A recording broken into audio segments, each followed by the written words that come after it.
Olá pessoal, como vocês estão? Depois de um longo tempo sem publicar aqui no canal, eu resolvi gravar esse vídeo diante do fato de que eu tenho visto um monte de absurdos aí sobre a culpa de quem é a tragédia lá do Rio Grande do Sul. Então hoje a gente vai fazer um apanhado sobre toda essa história para que a gente chegue no final e considere, afinal, de quem é a culpa pela tragédia? A culpa é do governador, a culpa são dos políticos, a culpa é da mudança do Código Florestal, da legislação, a culpa é do agronegócio. A gente está ouvindo tanta coisa por aí, acompanhe por aqui, porque eu vou fazer um apanhado bem geral sobre essa coisa das mudanças do clima, sobre extremos climáticos, sobre qual é o processo, qual é, e afinal, o papel do Estado, o papel dos municípios, e vamos concluir aí para olhar para isso de forma ampla e mais sistêmica, para evitar que a gente fique repetindo bobagens por aí. Acompanhe por aqui.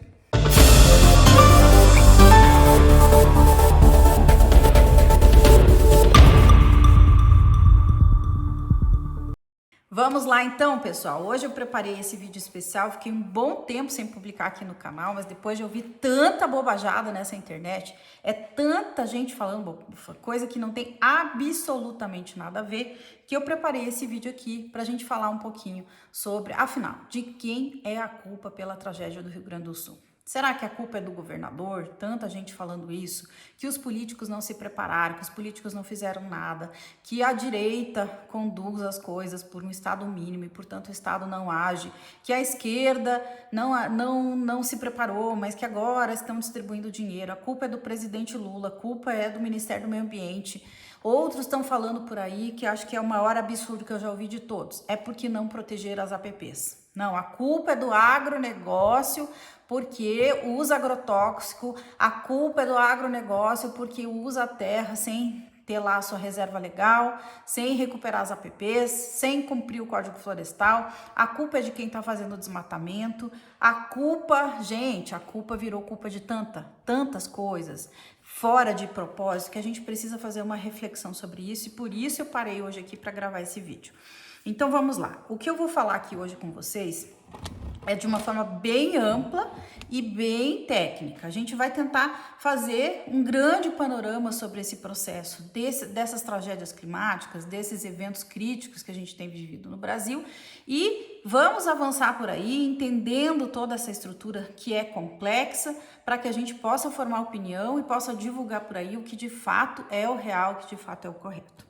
Muito bem, acho que antes de mais nada, nós precisamos entender que nesses eventos extremos, e a gente tem vivido isso no Brasil cada vez mais, né? A gente viu lá enchentes na Bahia, desmoronamento em São Paulo, desmoronamento no Rio de Janeiro, a gente viu eventos climáticos como o do ano passado no Amazonas, que secaram aqueles grandes rios, e só quem conhece o estado do Amazonas e conhece a região amazônica sabe que aqueles rios são um mar de água doce e de repente aquilo secou, as comunidades ficaram ilhadas, não tinham acesso ao básico de alimento, à saúde, à educação, tudo ficou comprometido ali por muito tempo e isso que o Brasil, né, não tem eventos muito comuns, pelo menos, sobre furacões, tufões, ciclones, vulcões, terremotos, né, essas coisas por aqui não são muito comuns. A gente viu ali no sul, Santa Catarina, em algum momento, alguns eventos desse, aqueles grandes tufões,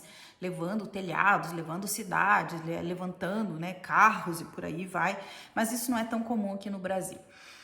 O que a gente mais vê são dois extremos climáticos, ou muita chuva ou muita seca. Então, é disso que a gente vai falar aqui um pouquinho hoje, para tentar fazer uma reflexão correta, adequada, colocar as coisas no lugar que elas têm que estar. E eu já vou adiantar para vocês, tudo que eu tenho ouvido falar nessa internet, a culpa é do Código Florestal, que não foi cumprido, a culpa é porque o governador do Rio Grande do Sul flexibilizou a legislação gaúcha. Não, a culpa mesmo é do agronegócio, porque o agronegócio é o grande vilão da vez, então tudo que acontece no Brasil, a culpa é deles. E a gente precisa parar para pensar sobre isso, mas gente, como pode, né, a gente olhar para isso de forma tão rasa, acreditar e ficar reverberando essas mentiras por aí? Então é por isso que a gente está aqui hoje, nós vamos falar detidamente sobre todos esses aspectos. Então vamos lá. Primeiro, a gente precisa saber o que são esses eventos extremos, da onde que eles vêm, o que que é essa tal dessa mudança climática, por que que isso está colocado aí de forma tão tensa, as mídias reverberando tudo isso, olha, tudo isso foi previsto, quantas vezes a gente já falou antes, porque o IPCC, porque a ONU, porque a Agenda 2030 da ONU. Então, vamos tentar entender um pouco desse contexto. Tudo isso, né, quando a gente fala aí das questões ambientais que nascem lá na década de 70, e isso vem avançando com controle de uso dos recursos naturais, enfim, e até que, alguns anos atrás, vamos lembrar lá daquele livro editado pelo Al Gore, que era vice-presidente lá dos Estados Unidos, que vai falar e vai levantar essa lebre sobre esse processo de que o planeta Terra está vivenciando as mudanças do clima.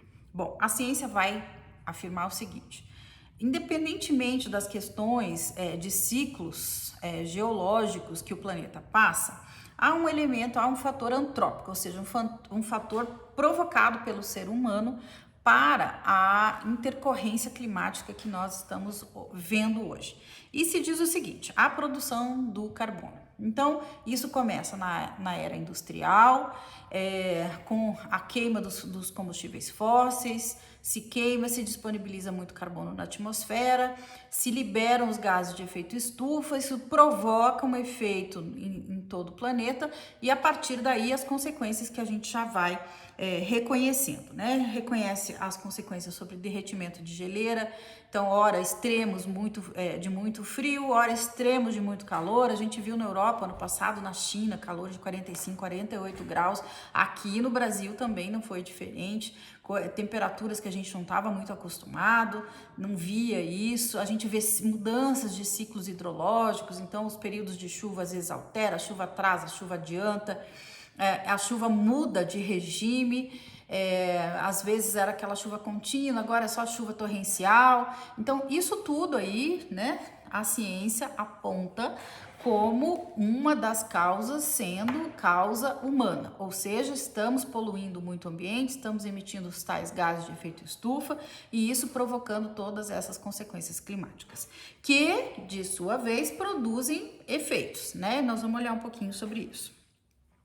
Bom, a questão afinal, considerando que a ciência está dizendo que nós estamos provocando esses efeitos climáticos, afinal, quanto disso a gente sabe? Quanto disso a gente tem certeza que vai ocorrer? E quanto disso a gente pode prever e fazer diagnósticos, prognósticos para saber, olha, aqui no Rio Grande do Sul, no ano de 2024, vai ter uma chuva extraordinária que vai quase que alagar o estado inteiro. Eu não tenho dúvida que o que está acontecendo agora no Rio Grande do Sul é a maior tragédia climática de todo o Brasil, né, de todos os tempos, ou seja, com efeitos ainda que a gente nem sabe que ainda vão acontecer. A gente tem uma ideia de todas as consequências disso, mas o dia a dia vai mostrando, né, todo esse efeito. Um dos efeitos, né, bastante graves que a gente tem visto, as pessoas tiveram que deixar suas casas, seus comércios, e quando elas retornam, houveram saques, assaltos. Então se instaura toda uma questão de criminalidade, de efeitos de segurança pública. Então vejam,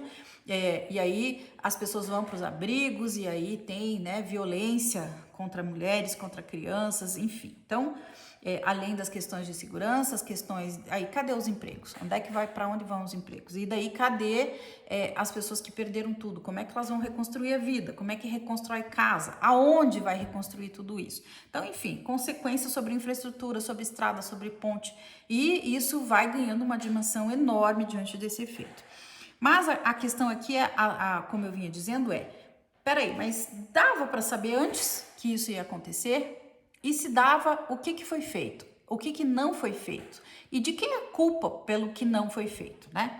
Então, antes, vamos entender isso, né? Como é que essa mudança climática, aonde que ela está prevista, né? Existem, então, modelos matemáticos de clima, estão sendo ainda, né, desenvolvidos aí pela ciência, pela academia, pelas universidades. Esses modelos climáticos que estão aí colocados apontam várias modelagens, né? São cálculos, gente. E dentro desses cálculos entram variáveis assim inúmeras. A variável é como é que está a produção do carbono, como é que está a temperatura, como é que está o nível dos oceanos, como é que está a questão da umidade do solo. Enfim, são variáveis enormes. E aqui eu não vou entrar no mérito sobre cálculo matemático, porque não é minha praia, não conheço muito disso, mas a gente pode ler sobre isso. A internet está aí disponível, várias informações, em livros, estudos, em universidades. E o que a ciência no dia de hoje está falando sobre esses modelos climáticos, sobre esses modelos que fazem a predição sobre esses efeitos que a gente está vendo dessas crises. Primeiro, né, nós estamos, a ciência fala isso, na fronteira do conhecimento, ou seja, por mais estudos, por mais pesquisas, por mais modelagens que tenham sido desenvolvidas, e aí se colocam em supercomputadores, computadores caríssimos que fazem, né, o cruzamento de todas essas variáveis, tudo isso é uma fronteira do conhecimento. Ninguém sabe, na verdade, se esses modelos vão acontecer ou não vão acontecer. Eles são modelos de aproximação que a academia coloca e disponibiliza para que se comecem a pensar essa estrutura e, inclusive, nas modelagens. E no Brasil foi feito um estudo desse, uma modelagem dessa pelo governo federal, lá no governo Dilma, ainda foi feito, chamado Estudo Brasil 2040. E lá o relatório é afirmativo. Olha, na modelagem do modelo 1, a gente não vê consequência nenhuma no Brasil todo. Na modelagem 2, acontece que aumenta, pode sim haver problema de seca. Na modelagem 3, fica muito, muito grave. Enfim, ou seja, conforme a modelagem, conforme o cálculo que se faz, conforme as variáveis, tira uma variável, coloca outra variável, tudo muda nesses modelos. Ou seja, de certeza, nós não temos absolutamente nada. O que a gente tem é, a partir dos efeitos. Então, começa a se medir quanto de chuva caiu esse ano, depois no outro ano, faça os modelos, faça as medições, façam as médias, fala, olha, a tendência do gráfico é de subida, por exemplo, de chuva, ou de descida, ou de temperatura, enfim, todos esses modelos, eles dependem do tempo, eles dependem de uma análise histórica, e tudo que a gente vai olhar para o futuro é previsão que não tem certeza nenhuma. A ciência não atesta, até o presente momento, nenhuma certeza nessas modelagens. Então, são modelagens que estão sendo desenvolvidas, cada dia mais aperfeiçoadas, aperfeiçoa o computador, o algoritmo, isso e aquilo, mas o fato é, certeza nenhuma. Então, nós estamos num cenário de muitas variáveis, na fronteira do conhecimento, em que a incerteza impera. Aqui, quando a gente está falando disso, é dizer, olha, ainda que o painel das mudanças do clima mundial, ainda que a ONU, ainda que não sei o que, fale isso e aquilo, o fato é que certeza ninguém tem. Quando vai acontecer, como vai acontecer, aonde vai acontecer, se vai acontecer, nós não temos certeza sobre isso. Então, vamos deixar isso bem claro aqui. Depois eu disponibilizo o link desse estudo Brasil 2040, embora ele esteja aí fácil na internet, para que vocês possam olhar que não é André que está falando, está escrito lá nesse documento dizendo, olha, estamos diante da completa incerteza sobre as modelagens. Porém, nós vamos fazer a modelagem, vamos verificar as tendências. Então, quando a gente fala de tendência, se faz os gráficos e olha os gráficos pelos dados históricos, faz uma média, faz uma conta e fala, olha, a tendência é que aconteça isso. E a tendência no Brasil, tá lá apontada, em algumas regiões nós vamos ter escassez hídrica, em algumas regiões nós vamos ter excesso de chuvas e, portanto, as enchentes e todas as consequências daí decorrentes. Tendência, tá? Certeza ninguém tem. Então, vamos lá. E aí, no Brasil, né, como eu estava falando, aonde é que está o problema? Problema sobre mudança do clima ou sobre essas alterações climáticas, vamos chamar assim, aonde ele está? Na questão hídrica. Então, no Brasil, o nosso problema é com água, ou água de mais ou água de menos. E aí, gente, nós não temos previsões aqui, né? Como já não temos desses terremotos, furacões, tufões, essas coisas tsunamis, essas coisas, não consegue-se ainda aferir, né? Primeiro porque vulcão aqui não tem. Segundo porque esses outros movimentos aí climáticos, tufões, furacões, ciclones, essas coisas todas, não tem previsão para cá. Aqui o que se fala o que nós podemos ter de forma muito clara é problema hídrico, problema com água. Então nós temos que olhar se vai ter muita água ou pouca água. Esse é o olhar para o Brasil. Por que disso? Né? Da onde vem essa conclusão? Vem do seguinte, o gráfico de tendência dos últimos anos, desde que as medições são realizadas, apontam o seguinte, um aumento nas temperaturas médias no Brasil. Então, vamos lá, cada um de nós já viveu um pouco dessa experiência, né? Quando eu era criança, então eu morava em Curitiba, né? Nasci em Curitiba, eu lembro que eu levantava de manhã para ir para a escola e tinha geada no gramado quase que durante todos os dias do inverno, era muito frio. E agora o que a gente vê lá, né, minha família que mora lá em Curitiba me conta, esses dias de extremo frio, eles estão muito diferentes, já não é como era antes, né? Agora, moro aqui no Centro-Oeste, Goiás. O que acontece? As pessoas falam, olha, antigamente a gente via que os rios estavam mais cheios e agora os rios estão mais vazios. A gente via que as temperaturas médias aqui no inverno era de tantos graus, agora está mais quente. Então, os gráficos, né, científicos, contabilizados, mostram isso. Mais temperaturas maiores, médias maiores e menos chuva e menos disponibilidade hídrica, com uma redução ou uma mudança no comportamento das chuvas. Então, aquelas chuvas torrenciais, aí o escoamento superficial, aquela chuva vem muito rápido, não dá tempo de infiltrar, tem certamente o comprometimento, né, da impermeabilização do solo, seja nas áreas urbanas, em razão, né, desses municípios muito construídos, com muitas residências, edificações, seja nas áreas rurais, por conta de degradação do uso do solo, degradação de pastagem, qualquer coisa assim que dificulta, digamos, a impermeabilização dessa água que cai da chuva. Bom, então a partir daí nós já entendemos. Não temos modelagens muito certas, temos tendências de modelos, sabemos que no Brasil o nosso problema é hídrico, ora com escassez, ora com muita chuva, muita disponibilidade hídrica. Muito bem. E aí, esse estudo que eu comentei sobre o Brasil 2040, cenários e alternativas de adaptação à mudança do clima, ele diz o seguinte, qual é a tendência? Ele diz assim, olha, região norte, região sudeste e centro-oeste, nós vamos ter os modelos aplicados, embora eles tenham diferenças importantes entre si, sugerem, então é uma tendência de redução nas vazões, menos água disponível, portanto, tá?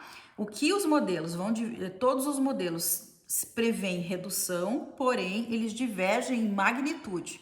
O que significa? Um acha que vai ter uma redução de 10%, outro 20%, outro 30%, outro 40%, tô falando aqui.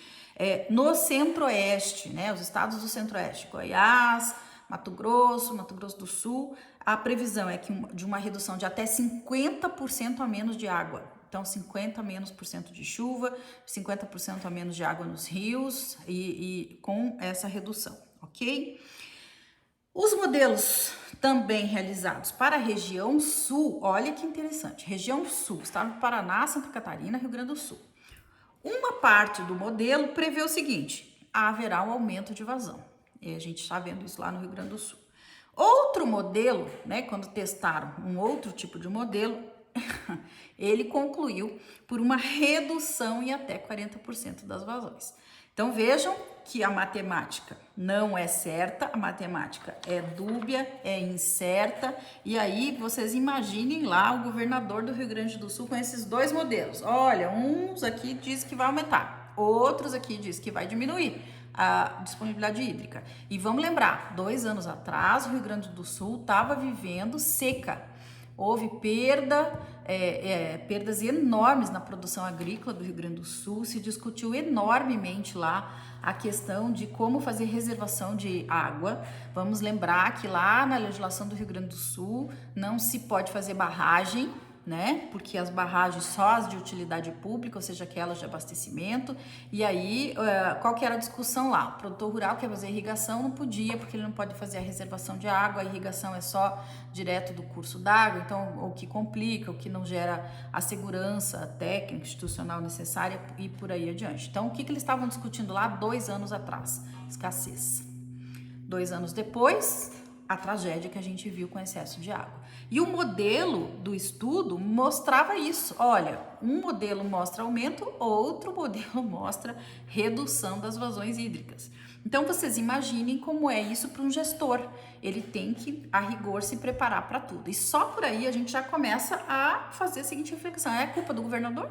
Culpa do governador que foi esse governador, né? Nós estamos falando aí do Eduardo Leite. É culpa dele? Então, nós temos que parar para pensar, gente, porque as coisas não são tão simples assim, tá? Mas ao longo aqui da fala a gente vai discutir um pouco isso. Bom, então falei, norte, sudeste e centro-oeste, todos os modelos sugerem redução de disponibilidade. De fato, aconteceu lá no Amazonas. No centro-oeste, a gente viu aí nesse último ano perdas de safra. Ali o Mato Grosso perdeu em torno de 30% da safra em razão da estiagem.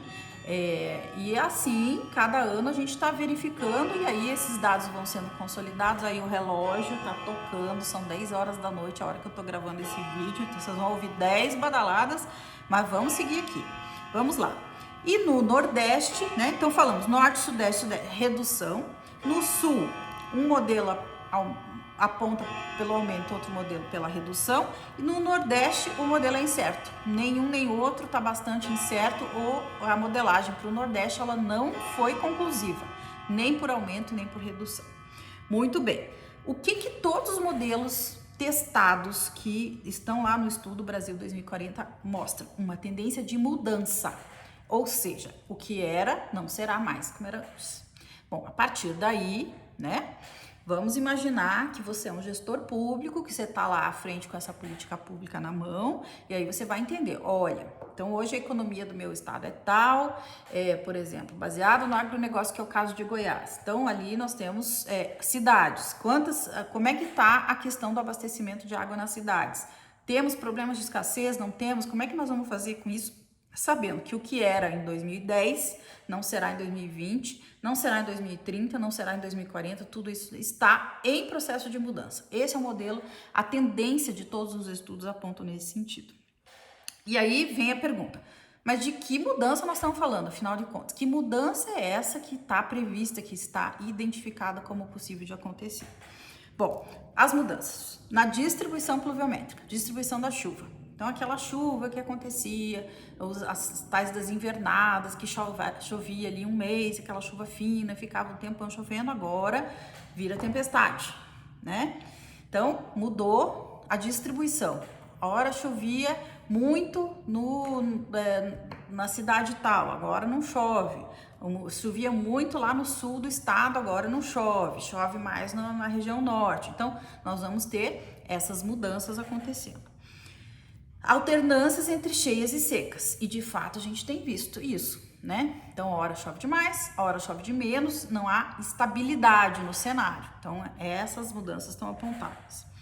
Mudanças quanto aos padrões, como eu estava falando, e quanto à abundância. De quê? Né? Abundância de água e via de consequência, se nós estamos falando de uma tendência de aumentar a temperatura, uma tendência de reduzir a água ou haver uma distribuição diferenciada da chuva. O que isso vai provocar como consequência já? Alternância ou alterações sobre o comportamento de flora e fauna, disponibilidade de biodiversidade. Então, às vezes, você imagina que você tem um polinizador, vou dar uma ideia aqui, e aí aumentou a temperatura. Vamos dizer que aquela abelha, ela só sobrevive em condições normais até a temperatura média, tô dando um chute, tá, gente? Não tô falando que isso é verdade. Vamos lá que essa abelha só que poliniza a soja, ela só sobrevive até 28 graus. E aí, a temperatura média sobe para 35. Essa abelha vai morrer, né? A gente tem visto aí, vocês dão uma olhada, dá um Google aí, você vai ver. Mortandade de abelha na região tal, né? Então a gente precisa, bom, mas então vamos ter problema com polinização. E aí, se não tem polinização, não frutifica e assim nós vamos. Então é importante que a gente entenda que meio ambiente não é um negócio simples. Ah, faltou água, a gente põe água. Não, gente, tem todo um sistema, o planeta Terra, ele é um sistema vivo, né? Em que os elementos todos se interrelacionam. Aumentou a temperatura, tem consequências sobre flora, sobre fauna, sobre a produção, sobre a indústria, sobre o abastecimento, sobre a vida nas cidades. Então, isso tudo é interrelacionado e, portanto, muito complexo. Daí que é um equívoco a gente sair por aí falando que a culpa é do A, de B ou do C, tá? Nós temos que entender o todo. Muito bem. Além, então, dos padrões, né, sobre espécie de flora, fauna e a biodiversidade, todas essas mudanças, nós vamos falar no aumento eventual dos eventos extremos. Para nós aqui, como eu já tinha falado, muita seca ou muita chuva e essas duas são as principais consequências. Muito bem. E aí, a gente tem que entender, ok, então já entendemos que nós não sabemos bem direito a conta, que essa conta ela é incerta, sabemos que os efeitos no Brasil é uma mudança no regime hídrico, então a questão das águas aí estão alteradas, que há uma tendência de piora por conta do aumento das temperaturas e da mudança do regime de chuvas pluviométrico, e aí vem a pergunta, ok, e o que isso tudo pode gerar então? Então, vai gerar problemas sobre as águas. Então, aonde a gente usa a água, gente? A gente tem que pensar para tudo. A gente usa a água para produção agrícola, então o boi, a carne que a gente come, né? Tem que lembrar. Ah, bom, mas se a gente come alface, come batata, come arroz, come feijão, precisa de água para essas plantas serem produzidas. Ah, mas a gente também sei lá, eu trabalho aí no comércio, eu preciso de água para o meu restaurante, preciso de água para a farmácia, para o banheiro, para as casas, para os domicílios, para lavar louça, para lavar roupa, enfim, a vida, né, da nossa civilização, ela gira em torno da água.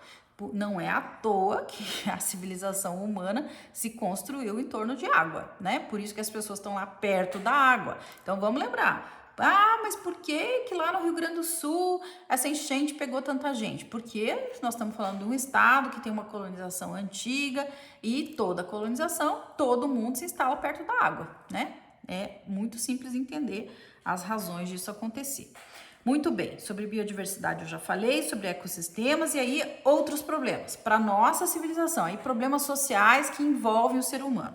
Problemas sobre infraestrutura, óbvio, as áreas urbanas, seja porque não consegue escoar essa água e daí tem enchente, daí alaga casa, alaga desmonta estrada, desmonta ponte e assim por diante, seja na questão dos transportes, né? E aí, como é que a gente sai de um lugar para o outro se a estrada se desmoronou, esburacou, caiu a ponte? Então, tem todo um contexto aí, né? De migrações decorrentes de áreas alagadas, de áreas de enchentes destruídas. O Rio Grande do Sul está mostrando isso de forma muito clara.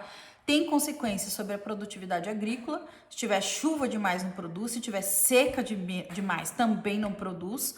Então, num extremo ou no outro, nós vamos ter problema com a nossa grande matriz econômica brasileira, que é o agronegócio. Ou seja, muita chuva ou falta de chuva, temos problema na produção, temos problema na balança comercial, temos, portanto, problema na geração de emprego, e aí o ciclo é enorme, né? Além, então, da infraestrutura, da produtividade agrícola, problema de desabastecimento das cidades, desabastecimento de água e desabastecimento de alimentos, né? E aí, o que era um problema? O problema do agronegócio passa a ser um problema urbano, porque aí não chega o que precisa chegar lá nas cidades, que são os alimentos. Por fim, problemas de saúde, né? Vamos ver, problema de saúde. Então, saúde pública pode ficar caótica diante desses processos, seja no caso de escassez, seja no caso de excesso de chuva. E, claro, gerando efeitos econômicos graves, aumento da pobreza, e aí o ciclo todo, né, vai se convertendo num grande drama, né? Por isso a gente precisa entender. Ok, então sabemos da tendência, sabemos que temos aí incertezas no modelo, sabemos que as mudanças climáticas parecem ser uma realidade, embora os próprios modelos não confirmem isso, em alguns modelos essa situação não se confirma, mas os indicadores apontam essa tendência. Se é uma tendência, a gente tem que olhar para isso, ok? Vamos lá. Próxima questão que a gente precisa refletir. E aí, o Brasil está preparado para esse negócio? Aqui, gente, nós vamos ter que entender como é que a gente sabe se o Brasil, ou o seu estado, ou o seu município está preparado para isso. Primeira coisa que a gente vai olhar: capacidade institucional e o ambiente político.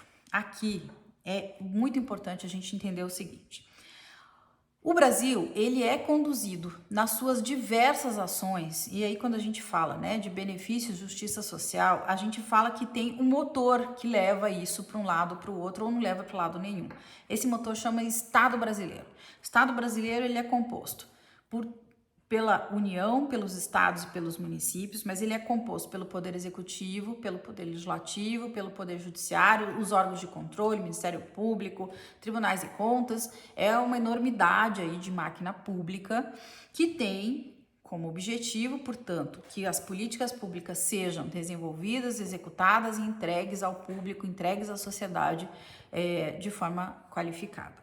E aqui a gente sabe, né, gente, isso é notório, das instabilidades políticas que a gente vive, de cada 4 anos ou menos, muda a política, muda o planejamento, joga-se tudo fora, começa tudo de novo, não se aproveita o que já foi feito, não se tem institucionalidade e, sobretudo, não se tem um planejamento de longo prazo. Daqui a pouco você tem um político que é negacionista e fala: não, isso tudo é bobagem, vamos para frente, vamos tocar que mudança climática não existe. Aí entra outro político e fala: olha, tudo que existe na vida é mudança climática, para tudo, o Brasil não pode mais crescer, nós temos que só cuidar de conservação porque a coisa tá feia. E entre uma instabilidade e outra de cada 4 anos, né, no período eleitoral, entram essas grandes dificuldades e ambiente político que às vezes não é favorável. Às vezes o Poder Executivo quer fazer uma coisa, mas ele depende do Legislativo e daí não sai a lei lá no Congresso Nacional, não sai a lei na Assembleia Legislativa, às vezes se quer e aí se debate, e aí vai para a Justiça, e a Justiça diz que a lei é ilegal, que a lei é inconstitucional e não se avança, e dá um passo para frente e 3 para trás. Essa é a realidade do Estado brasileiro, gente. A máquina pública brasileira e o ambiente político é instável, é burocrática, é complexa, não é para amador e nós temos que entender o seguinte: quem é que está sendo eleito? Porque quem está sendo eleito, ele precisa ter a capacidade para entender qual é o problema, para entender como ele sai desse problema, como ele faz essa máquina pública caminhar com estabilidade, para que as políticas públicas possam ser entregues para toda a sociedade, né? E aí entram as discussões, os debates sobre direita, sobre esquerda, sobre as tendências, sobre um acredita de um jeito, outro acredita de outro, um é estado mínimo, outro é estado máximo. E nesses debates todos, né, ideológicos e enfim, quem sai perdendo? A população, porque não dá tempo de planejar, porque nós não temos uma estrutura de planejamento pública minimamente decente no Estado brasileiro, e eu falo isso de forma geral. Não se sabe para onde está indo, o que se quer, qual que é o plano para o Brasil. A gente vai tocando, apagando os incêndios e as emergências e vamos para frente, né? Não é o nosso caso do governo de Goiás, diga-se de passagem, mas nós somos minoria. O fato é, a gente precisa entender, sem um ambiente político, institucional adequado, sem aquele político entender que ele está ali para entregar uma política pública eficiente, que ele está ali a serviço do povo, somos servidores públicos, portanto, servidor público está a serviço do povo, ele não tem interesse pessoal, ele usa essa máquina de forma a que ela funcione como um relógio. O objetivo de todo político devia ser como esta máquina funciona como um relógio, como a gente se junta, como, por exemplo, poder legislativo, para todo mundo caminhar no mesmo sentido, como juntamos todos os poderes, fazemos os diálogos, construímos soluções para os problemas que existem. Enquanto houver debates, a esquerda contra a direita, a oposição contra não sei quem, e vai naquele reme-reme, e um emite uma coisa, o outro critica. Gente, não tem. Essa é a realidade brasileira. Então a gente tem que parar para pensar. Então é fácil, culpa lá o governador pela tragédia, culpa o presidente da República, culpa o Congresso Nacional. Na verdade, né, nós temos um conjunto público no Brasil que precisa ser, talvez, na minha opinião, revisto para que nós possamos, de fato, entender qual é o objetivo e a missão da esfera pública, que não é a corrupção, que não é desvio, que não é nada da grande maioria das coisas que a gente vê por aí acontecer. Muito bem.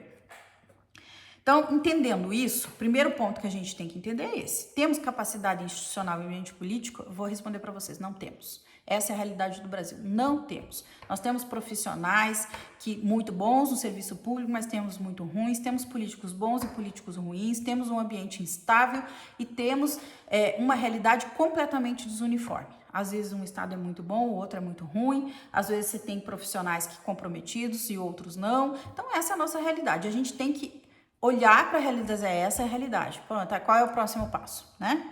Segundo item que o Brasil precisa ter para estar preparado.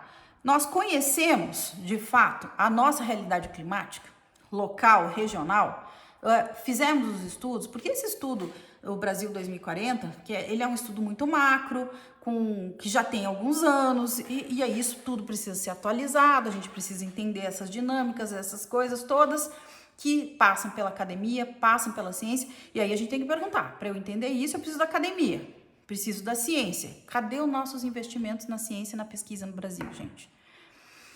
Começamos a perguntar, sem pesquisa, sem ciência, a gente fica a ver navios, porque nós não temos, esses modelos matemáticos têm que ser aperfeiçoados, nós temos que ter investimento nessa pesquisa, temos que pagar a bolsa de pesquisador, mas também o supercomputador, a inteligência desse processo, desenvolver tecnologia no Brasil sempre foi uma coisa complicada, importar tecnologia também é muito complicado, então tem que entender. Temos essa capacidade instalada para conhecer a nossa realidade climática, já vou adiantar para vocês. Até temos, mas ela é deficitária.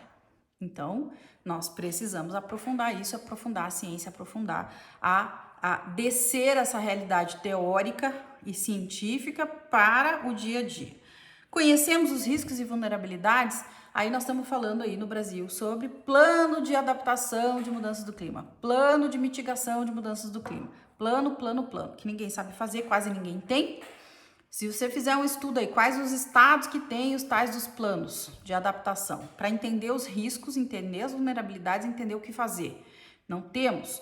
Por que não tem? Porque é difícil, porque é caro, porque ninguém sabe fazer, porque às vezes o político não está sensibilizado para aquilo, às vezes não tem institucionalidade pronta. E aí eu vou falar, por exemplo, pela minha Secretaria de Estado, Secretaria de Estado de Meio Ambiente de Goiás. Quando chegamos lá em 2019, não tinha institucionalidade mínima para pensar em mudança do clima, porque era um órgão completamente deficitário em todos os aspectos. Aí você começa a atuar na emergência, vai pondo a casa em ordem, vai cuidando das políticas públicas e não se faz institucionalidade pública do dia para a noite. Não se faz. Então isso não nasce de um governo, não nasce de dois governos, nasce de um processo político que tem que ser continuado. Então, começamos, demos os passos, vai para o segundo mandato, dá outros passos, deveríamos transferir o governo para uma continuidade dessas políticas que são fundantes, né, e que entregam serviços para o cidadão. Muito bem. Temos capacidade instalada? Planejamento de longo prazo? Não temos. Temos recurso financeiro? Não temos. Temos agilidade para a execução, para o planejamento, para a estruturação da máquina pública? Não temos. Portanto, temos prontidão para agir? Também não temos prontidão para agir. A não ser que, eventualmente, você vai ter ali um outro estado que tem mais recurso, ou que se planejou e consegue responder. Mas quando a gente fala em termos de Brasil, nós não temos prontidão. Vocês viram lá no Rio Grande do Sul, obviamente tiveram os alertas climáticos, alguns foram avisados, os alertas aconteceram para algumas regiões, outras não, uma parte da população ficou sabendo, outra não, e a tragédia está lá instalada. Por quê? Porque não temos agilidade, não temos prontidão. Então, gente, respondendo a pergunta, o Brasil está preparado? Não. Não, e nenhum estado está preparado, e nenhum lugar do Brasil está pronto para responder a isso por todas essas questões aqui que eu acabei de falar. Estou vendo aqui que já estamos com bastante tempo, mas vai lá. A gente vai concluir o nosso raciocínio para saber, afinal, de quem é a culpa. Muito bem, o que tem que fazer então? Oh, meu Deus, já entendemos o problema, já sabemos o que tem que estar pronto e o que nós vamos ter que fazer. Preparo institucional e político tem que ter. A gente precisa acordar. E essa tragédia do Rio Grande do Sul, como existiram outras antes, que é aquilo, né? Vem a tragédia, todo mundo fica consternado, aí passa 10 dias, 15 dias, a gente já esqueceu e toca a vida do jeito que ela era. Então, espero definitivamente que essa tragédia de agora, com tantos danos e tantas consequências negativas, elas possam de fato acordar os políticos brasileiros, e aí falo de todos, né? enfim, para que a gente possa se preparar institucionalmente e politicamente. Nós temos que estabelecer políticas públicas eficientes para esse processo. Infelizmente, no Brasil, o carro-chefe do processo é o Estado brasileiro. A sociedade civil ainda não tem maturidade e estruturação democrática, organizacional, para ela conduzir o seu destino, né? O destino é conduzido pelo Estado brasileiro. Isso é um fato e, portanto, a gente precisa rever a máquina pública estatal, rever questões administrativas, questões tributárias, questões políticas, institucionalidade política. Quem é que pode ser, gente, político? A gente tem que começar a se perguntar isso. Será que uma pessoa que não tem compromisso, uma pessoa que tem falta de conhecimento, como é que você põe uma pessoa que não entende nada, por exemplo, de saúde, não entende nada, para ser um secretário de saúde? A gente tem que entender isso, para ser um ministro da agricultura, uma pessoa que nunca viu agricultura na vida. Então a gente tem que começar a pensar essas coisas, porque são capacidades, né? São formações que nos conduzem e que conduzem o Estado brasileiro para um outro patamar. Muito bem, nós precisamos otimizar uma série de processos de gestão, processo de ciência, processo de tecnologia, sistema de informação. Nós vamos estar com a informação pronta. A informação tem que estar alguém monitorando tudo o tempo todo. Ó, a chuva está vindo. Olha, a previsão da chuva para daqui 1 mês, para daqui 2 meses, 3 meses. Olha, a previsão é que nós vamos ter um aumento de temperatura e vai queimar a produção. Olha, temos que ter alertas para a população. A gente não pode deixar as pessoas morrerem por falta de serem alertadas de algo que já se conhecia. Cadê o sistema de alerta? Aonde? Quem vai estabelecer isso? O Estado brasileiro. Então, nós temos que ter o sistema de alerta. A Defesa Civil tem que estar pronta, temos que entender como chegar nas pessoas. Porque, às vezes, você chega ali no núcleo urbano da cidade e aquelas pessoas estão lá na zona rural. Como é que chega lá? Cadê o contato dela? Cadê a rede de informação que se estabelece? Hoje é muito fácil, gente. Hoje nós temos internet, tem internet em qualquer lugar do Brasil. Muitas regiões ainda a internet não chegou. Então, o governante tem que pensar, eu tenho que instalar a internet no meu estado inteiro. O estado, todos os seres humanos têm que ter acesso à internet, porque por ali ele vai receber o comunicado, vai receber o alerta. Temos que pensar em obras de engenharia. Obras como barragens para poder fazer reservação de água, para cuidar do processo de escassez hídrica. É um fato, tem que ter. Não adianta, eu tô vendo aí um povo na internet falar, é um absurdo fazer barragem, investir dinheiro nisso. Olha aí a chuvará. E se fosse escassez? E se não tivesse a tal da chuva? Então, a gente tem que pensar, uma hora eu tenho que reservar, tenho que fazer o processo, outra hora eu tenho que estabelecer diques, por exemplo, proteger as áreas que eu já sei que são passíveis de alagamento. Eu tenho que fazer obra de engenharia, gente, obra de engenharia, reforçar a estrada, parar de fazer o tal do asfalto sorrisal, né? Faz lá só para agradar a população, joga um dinheiro fora ali, na primeira chuva já levou o asfalto, ou seja, eu tenho que, quando eu vou fazer infraestrutura, não tem que ser uma infraestrutura robusta, que não seja desmontada no caso, né, desses eventos climáticos. Claro que no caso do Rio Grande do Sul, gente, nem talvez todas as previsões, todas as obras, tudo fosse capaz de conter aquilo lá. Aquilo é de uma dimensão inimaginável, é só para quem viveu aquilo, é que sabe o que é aquela situação. Então precisa se entender a geografia do estado, se entender aonde estão as áreas vulneráveis, as áreas de risco, que a gente precisa trabalhar e fazer obra para que contenha. E aqui nós precisamos aperfeiçoar as práticas agrícolas, pensar em variações de culturas, pensar em sementes adaptadas a períodos de escassez, a períodos de muita chuva, tecnologia de novo, ciência de novo, né? Pensar na matriz energética. Hoje o Brasil depende muito da energia hidrelétrica, ou seja, tem que ter água que enche os reservatórios, que passa na turbina para gerar energia. Então, tem que ter lá energia solar, energia eólica, todas as fontes de energia, né? Nós temos que variar essa matriz energética, porque se tiver escassez, não tem energia elétrica, porque não tem água para gerar a energia. Então, tem que pensar nisso, né? A gente tem que pensar área urbana, gente, área urbana. Veja só, não pode deixar as pessoas implantarem casa lá nas encostas, lá nas baixadas, lá perto do rio, lá onde a área sempre alaga, porque é óbvio que quando não se tem um planejamento urbano adequado, essas áreas vulneráveis vão ser comprometidas e vidas vão ser perdidas. E a gente precisa entender isso. E aí o gestor público, eu estou falando do prefeito, do vereador, quem está lá na região, não pode deixar essas coisas acontecerem. Mas daí é assim, põe uma casinha, deixa lá meia dúzia, dali a pouco vira 10, vira 100, vira 1000, vira 2000 habitantes naquela região, depois ninguém mais tira, porque daí é caro, porque tem que fazer a desapropriação, a remoção das pessoas. Em geral, as pessoas de baixa capacidade econômica que vão para esses locais, porque são locais mais baratos, enfim. Então, isso vai gerando um ciclo que a gente precisa olhar, tem que olhar para o município. Gente, aqui não dá, aqui é área alagada. O que a gente faz nessa área alagada do município? Cria um parque, faz um projeto de infiltração de água. China, por exemplo, China criou as cidades esponja, tem toda uma infraestrutura da natureza criada para que absorva aquela água, porque lá naquela região está prevista muita chuva. Então, as pessoas e as cidades estão mais resilientes para encarar esses problemas climáticos. Bom, então falamos ainda, né? Gestão integrada de recurso natural. A gente olha para a cidade, olha para o regime e vamos olhar para a zona rural. Tem que ter APP sim, temos que recuperar a vegetação, nós temos que olhar para a produção de água para essas regiões de escassez. Como é que faz para produzir água, gente? Tem que recuperar nascente, tem que deixar as zonas de recarga hídrica prontas, florestadas, né? Porque as árvores, elas ajudam demais o processo de organização hídrica. Então, isso tudo tem que acontecer. Temos que estar preparado com o serviço financeiro. Finalmente, chegamos lá. A conta é muito alta. O relatório lá do Brasil 2040 fala isso. Olha,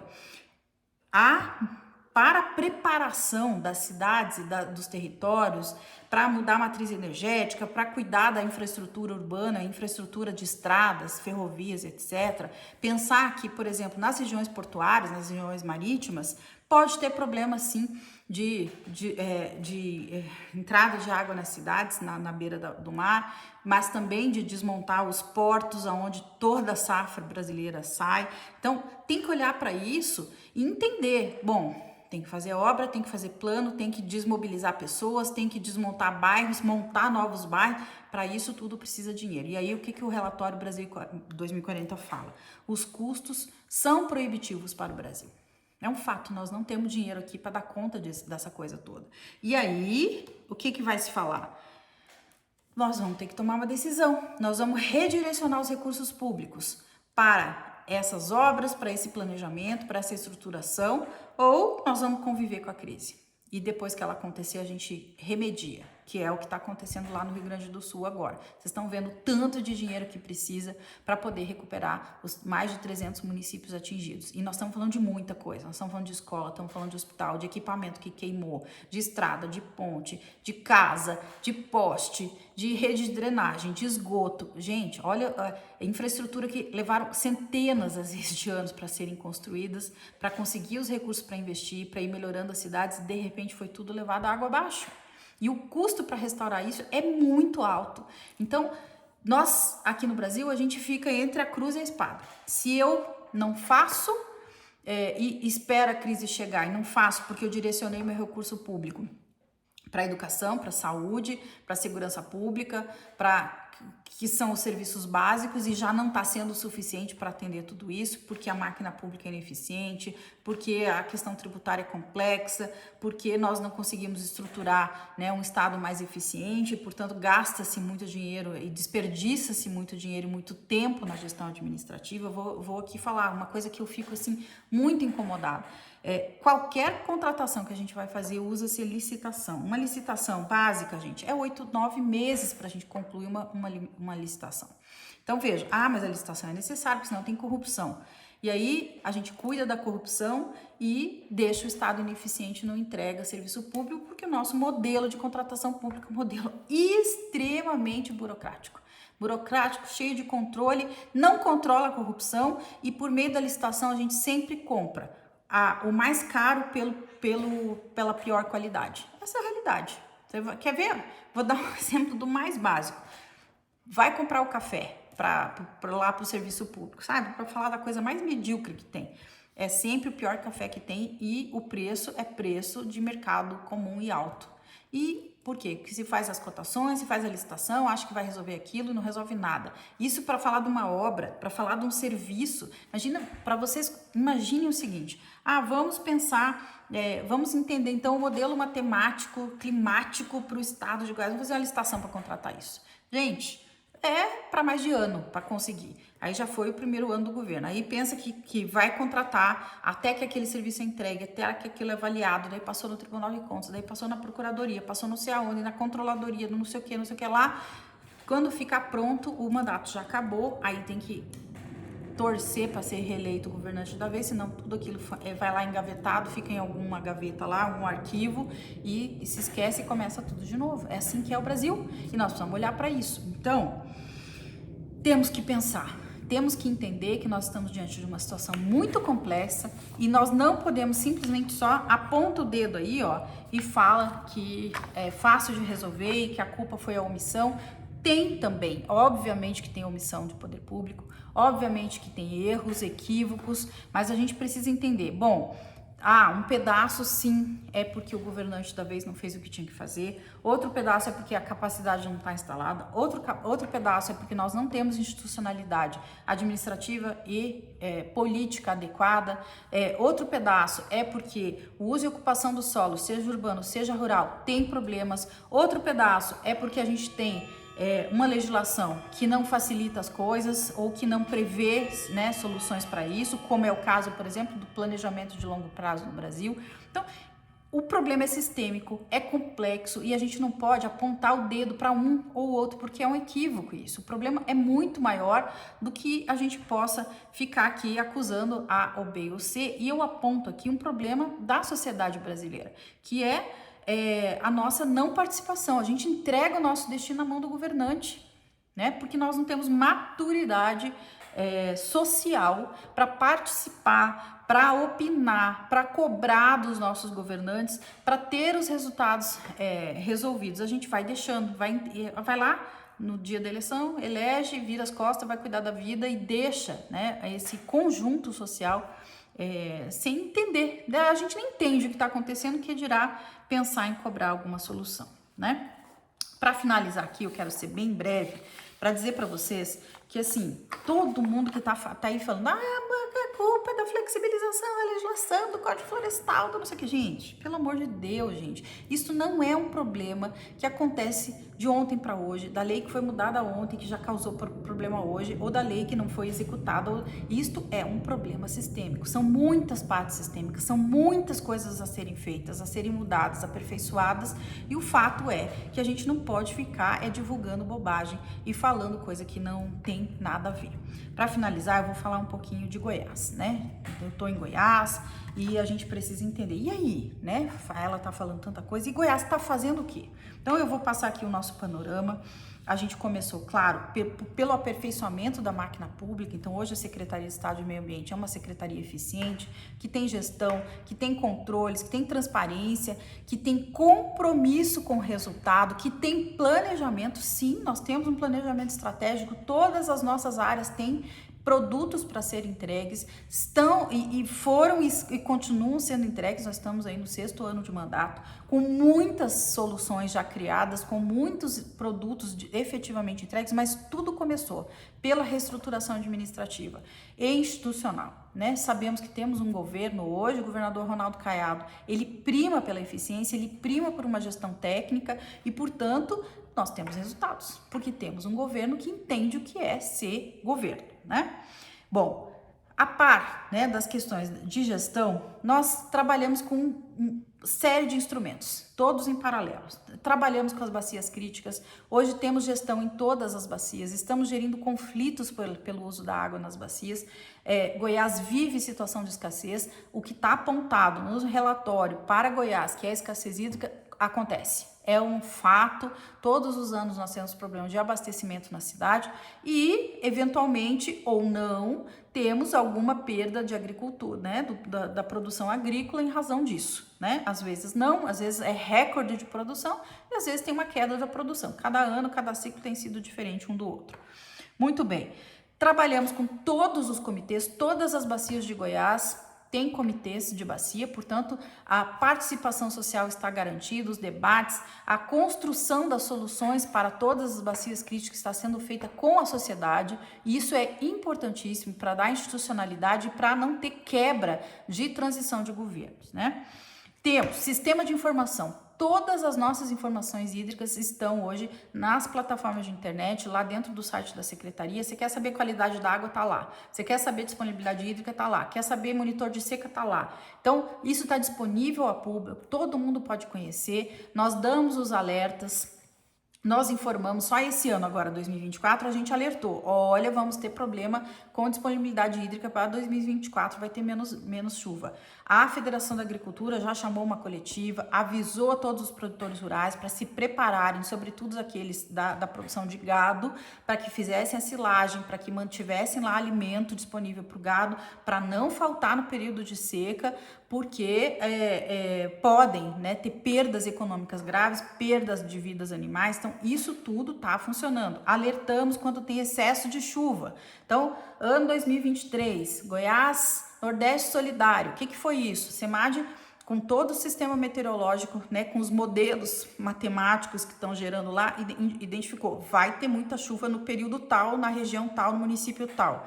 Avisou-se a área social do governo, por meio da primeira-dama, junto com toda a secretaria da retomada, secretaria do social, enfim, planejaram as ações com a defesa civil, os bombeiros se prepararam e anteciparam as ações, fizeram os alertas para a comunidade, levaram para a região de cesta básica, a colchão, a saúde, enfim, tudo. Ficou tudo pronto para esperar a emergência. Então, isso tudo é trabalho realizado, efetivado, e quanto mais a gente trabalha, quanto menos aparece o problema, quer dizer que o Estado está funcionando, né? Então, é preciso a gente ficar atento com isso.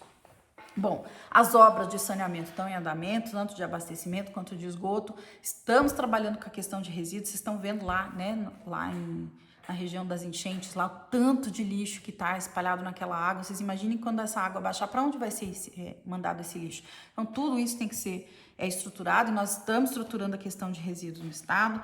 Trabalhamos com os alertas, como eu falei, com a segurança de barragem. Hoje nós temos 53 mil barragens cadastradas em Goiás, com cadastro de segurança e de risco para entender. Essa aqui é de alto risco, então a gente faz fiscalização, vai em loco, determina ao detentor dessa barragem que providencia as ações. Por quê? Porque num caso de excesso de chuva, uma barragem pode romper e matar pessoas, destruir infraestrutura, então a gente está acompanhando isso. Tivemos aí e temos todos os anos o acompanhamento das queimadas, com redução de 80% de área queimada em unidade de conservação no estado.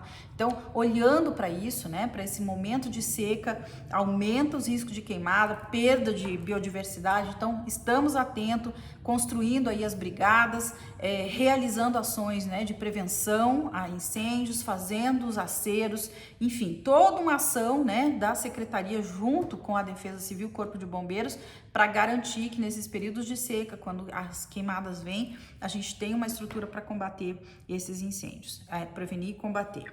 Bom, estamos avançando agora. Protocolos para as emergências ambientais. Então, os protocolos têm que estar prontos. Aconteceu o desastre, o acidente, tem que estar sabendo o que vai fazer. Se deu excesso de chuva, o que faz com, sei lá, com a espécie tal, com o peixe tal, com a qualidade da água que ficou ruim. Enfim, tudo isso tem que estar previsto, planejado, estruturado. Temos nosso Fórum de Mudança do Clima, onde as sociedades, os representantes da sociedade estão sentados discutindo todas essas questões.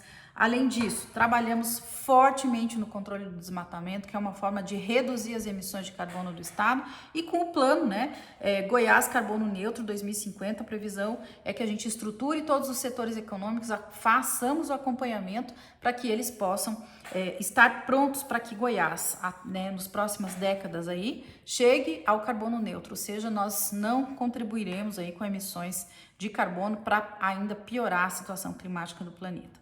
Estamos agora com Goiás Resiliente, quase pronto, capacitando os municípios para estar prontos para as mudanças climáticas. Aquilo que a gente falou, tem que ampliar a capacidade institucional pública, então estamos trabalhando fortemente com isso também. E por fim, com o mercado de carbono, que é uma forma de valorizar a floresta em pé e com isso também arrecadar recurso e valorizar a nossa biodiversidade. São muitas e muitas ações. No ordenamento territorial urbano, a gente está trabalhando num projeto de lei para criar cidades mais resilientes no entorno dos territórios adensados, como uma forma de prever o crescimento das cidades, que é uma realidade para Goiás e para o Brasil.